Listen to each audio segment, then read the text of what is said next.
Hi there. So this is just a very quick video tutorial on how to create a new GitHub repository and how to find the repository name and the repository URL. So I'm going to go ahead and create a brand new repository here. I've logged into GitHub, so you have to be logged in. I'm going to go ahead and create a new repository, and this is going to take you to the repository creation screen. So you're going to see here, create a new repository. It has an owner, which should be your username. And then you can create a repository name. I'm just going to create one called test. From here, you don't really have to do much. You can decide to leave the description alone. You can make it public, that's fine.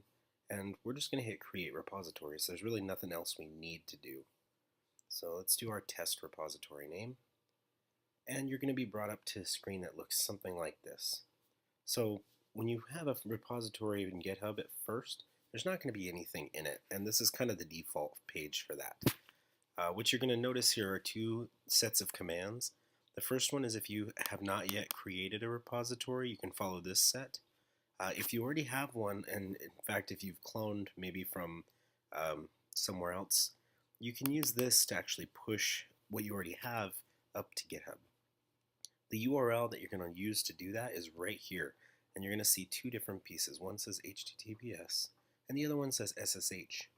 So HTTPS it's just the protocol that you're going to use to actually connect with Git.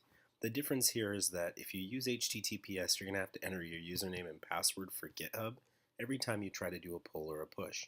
With SSH, you can set it up so that you don't need to use your password, but it might take a little more setup in some cases.